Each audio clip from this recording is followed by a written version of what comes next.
अजा एकादशी की कथा। जय श्री कृष्णा। प्रिय श्रोताओं, आप सभी को अजा एकादशी की हार्दिक शुभकामनाएं। महीने में 2 एकादशी आती हैं। जन्माष्टमी के बाद पड़ने वाली एकादशी को अजा एकादशी कहते हैं। इस साल अजा एकादशी आज 19 अगस्त को मनाई जा रही है। एकादशी का महत्व स्वयं भगवान श्री कृष्ण ने धर्मराज युधिष्ठिर को बताया था। कृष्ण बोले, भादो मास के कृष्ण पक्ष की एकादशी का नाम अजा है। इसका महत्व गौतम मुनि ही जानते हैं। भाद्रपद मास के कृष्ण पक्ष की एकादशी का नाम अजा है। वो सब पापों का नाश करने वाली बताई गई है। जो भगवान केशव का पूजन करके इसका व्रत करता है, उसके सारे पाप नष्ट हो जाते हैं। पूर्व काल में हरिश्चंद्र नामक एक विख्यात चक्रवर्ती राजा हो गए हैं, जो समस्त भूमंडल के स्वामी और सत्य प्रतिज्ञा थे। एक समय किसी कर्म का फल भोग प्राप्त होने पर उन्हें राज्य से भ्रष्ट होना पड़ा, जिसने युगों का परिवर्तन कर दिया। कथा के अनुसार सूर्यवंश में राजा हरिश्चंद्र अयोध्या में हुए थे।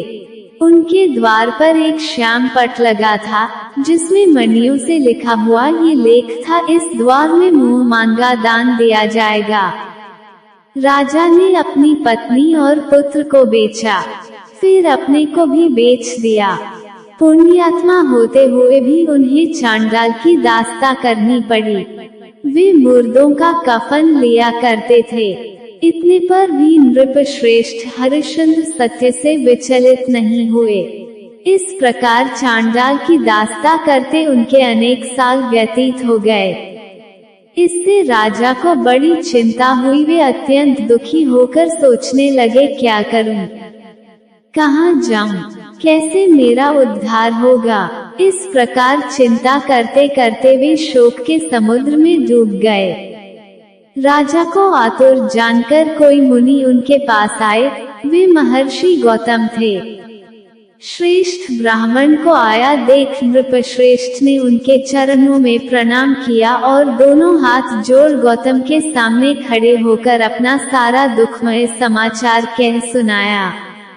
राजा की बात सुनकर गौतम ने कहा, राजन, भादों के कृष्ण पक्ष में अत्यंत कल्याणमयी अजा नाम की एकादशी आ रही है, जो पुण्य प्रदान करने वाली है।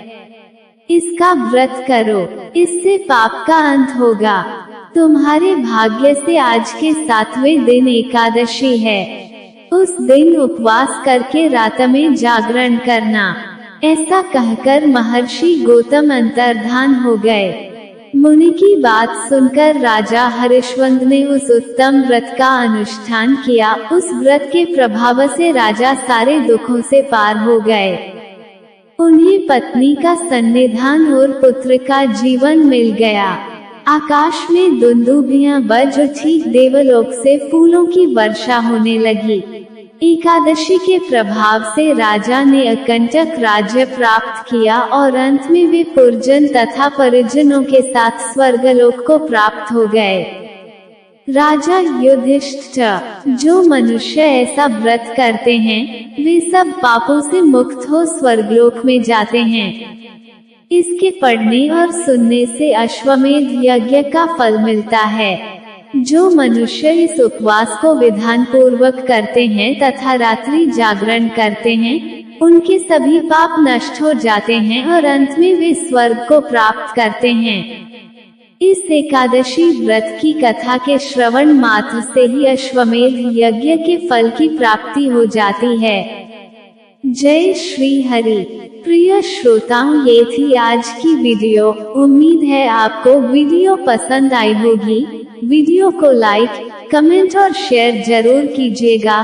कल फिर मिलते हैं एक नई वीडियो के साथ। तब तक राधे राधे।